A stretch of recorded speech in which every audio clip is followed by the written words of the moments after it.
自从实行紧急状态，厄瓜多尔的骚乱有所缓解，但黑帮的行动并没有停止。Fidel 是否依然在背后操纵？对厄瓜多尔移民旅行有什么影响呢？大家好，我是 J， 我是 KK， 我们继续追踪厄瓜多最近发生了什么事情。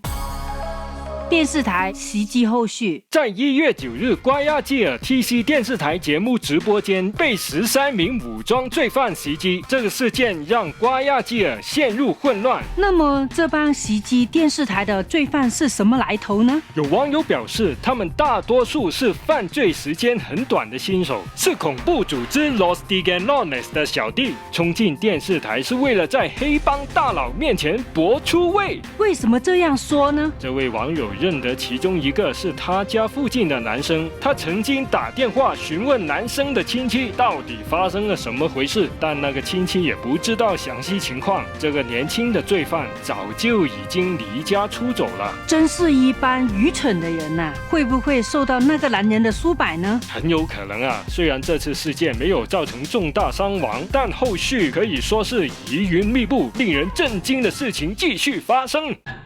黑帮复仇，检察官 Cesar Suarez 是调查 TC 电视台武装袭击事件的负责人，还负责调查一宗医院腐败案。被告Daniel Salcedo 1月16号在巴拿马被捕，正准备引渡回来厄瓜多受审。而就在1月17日下午，这位检察官在瓜亚基尔就被枪杀了。会不会有什么关联呢？监视器拍摄到有4名杀手参与，乔装打扮成交通警察，并驾驶黑色汽车。当时检察官 Suarez 驾驶白色汽车前往参加听证会的路上，杀手追赶上之后就展开猛烈攻击，至少开了20枪，然后焚烧汽车逃跑了。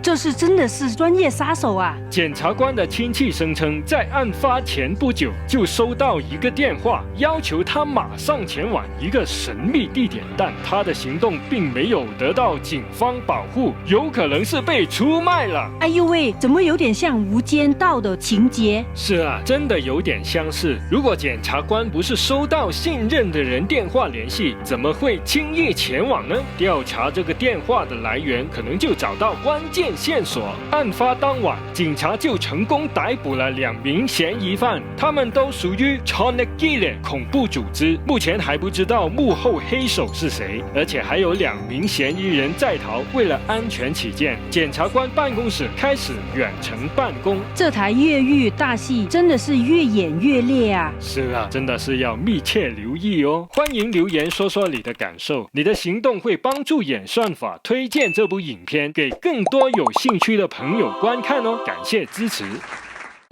紧急状态对移民旅行的影响。首先谈谈出入境政策，在紧急状态期间，将要求通过哥伦比亚或秘鲁边境抵达厄瓜多的外国人，出示过去5年并经过海牙认证的无犯罪记录证明。这个政策对于沿着泛美公路汽车旅行的朋友有影响，需要准备好文件过关哦。换句话来说，坐飞机从机场出入境的话不受影响。有些国际航班也因为紧急状态而取消，在这段期间坐飞机来往基多或者瓜亚基尔的朋友要留意航班资讯哦。骚乱对旅游业有很大的影响，听说有80%的预约都取消了。是啊，更改行程也无可厚非了。但我有留意到一些已经来到厄瓜多的外国游客还是会继续旅行计划，只是外出需要更加小心，因为最近也有发生抢劫案件。在近期前往厄瓜多是会有一些安全风险，需要在旅行期间保持警觉，例如避免乘坐通宵长途巴士，路上照顾好行李，多多留意周围环境，避免靠近可疑的物品。通常来说，运用常识就可以避免很多危险情况啦。在大部分的城市，商业区是正常营业的，商店、餐厅、超市都有开，人流量也有所恢复。但估计第一一季度业績可能是仆街啦，遊客不來就只剩本地消費，真係好極有限。學校方面安排上網課，如果情況穩定，將會在22號恢復正常上課。總感覺那個男人一天沒有逮捕歸案，依然有變數啊。對呀，既要保持警惕，又要好好生活。你這樣既要又要，怎麼那麼像那個男人講話呢？其實那個男人是誰？哈哈，我們上支影片有介紹那個男人，快去看看吧。還有個問題就是，還可以開 party 嗎？在家玩一下是 OK 啦，但不要在宵禁期間走出去哦。耶，那就是可以開 party 了。好了，感謝你看到最後，我們是在厄瓜多的頻道，請點讚、訂閱、分享，我們下支影片再見。